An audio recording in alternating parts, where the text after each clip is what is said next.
Hello and welcome in. I am SJ the Raven, and I sketch characters from video games and media while exploring the lessons their stories can teach us. Today, we're talking about Illario Dellamorte and the tragedy of being second. Because some of the most painful stories are not about people who were never loved. They're about people who spent their entire lives believing someone else was loved more. Illario Dellamorte, charming, suave, the type of character who you either love or hate from the moment he saunters on screen. We meet him in the early acts of the game and immediately learn two things. One, his last year has been defined by loss and betrayal.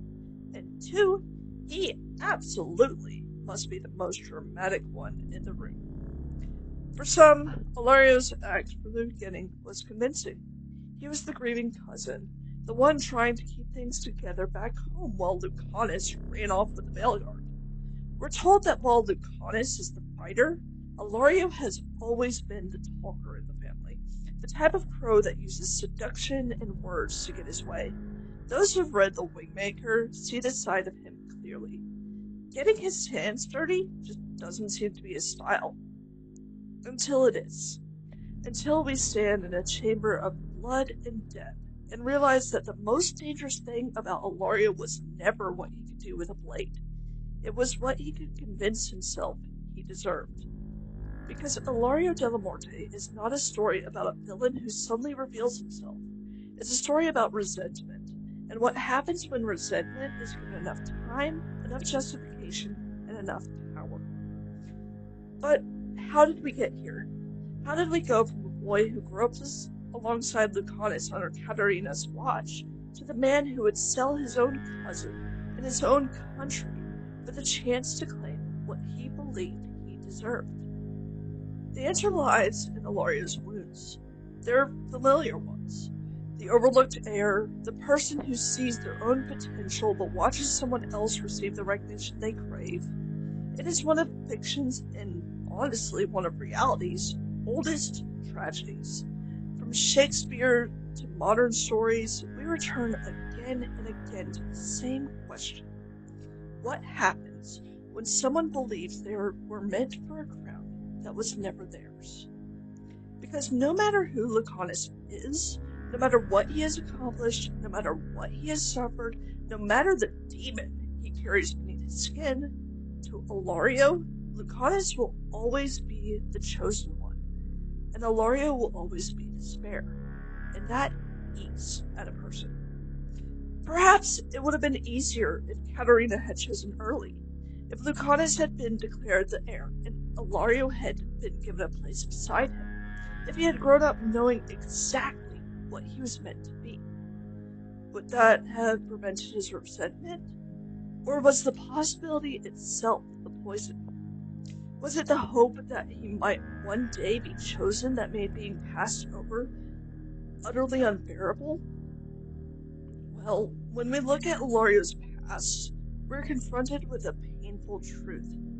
Illario Dellamorte is not a story about betrayal. It is a story about what happens when a family turns love into a competition. But for the Dellamortes, competition was not just a family dynamic. It was a way of life that stretched beyond even themselves.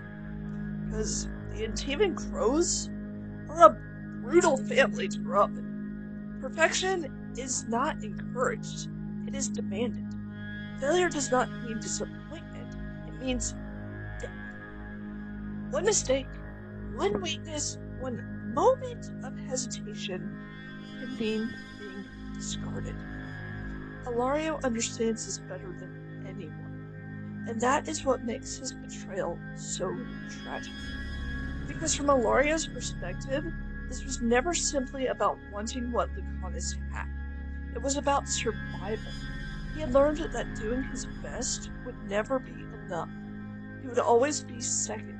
He would always be the one standing behind Lucanus, waiting for the moment when being second became the same thing as being disposable.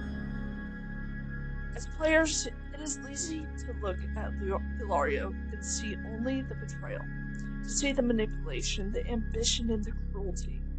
But even Lucanus can be made to understand the truth. Illario is, in many ways, a product of the world that created him. See, this is what separates the two. Lucanus was able to begin healing those wounds with Rook's help. He found someone who could see him as more than a weapon, more than a crow, and more than an heir. Illario never had that person. And when no one teaches you that you are worth more than what you can prove, eventually you start believing that the only way to matter is to win. If you have watched any of my videos thus far, you know that I try to search for the lessons these tragedies can teach us. And I believe Illario's lesson is this: love should never be transactional. Illario grew up believing that his worth was tied to what he could provide. His value was measured by how good of a crow he could be, how useful he could make himself, how well he could survive in a family where weakness was dangerous. This analysis of the Dellamorte family is supported in the wounds we see in Lucanus when Illario takes everything from him. The message is clear. You are only valuable while you serve a purpose. The moment you fail, the moment you become inconvenient, you can be discarded. And the price of that belief is ruin. Most of us will never live in a world where crime families and assassins decide our fate. But many of us will encounter people who make love into a competition. People who say, intentionally or not, I will value you only if you succeed. I will choose you only if you are useful. I will love you only if you become what I need. Do not let someone convince you that is love. Do not become Katerina, measuring people by what they can provide. Do not become Illario, believing that your worth must be proven by defeating someone else. Be Rook. Be the person who reminds others that they are valuable, even when they have nothing left to give. The person who looks at a lifetime of expectations, obligations, and wounds and says, love is worth more than gold. Thanks for watching this episode of Drawn to Understand, and I hope to see you again soon.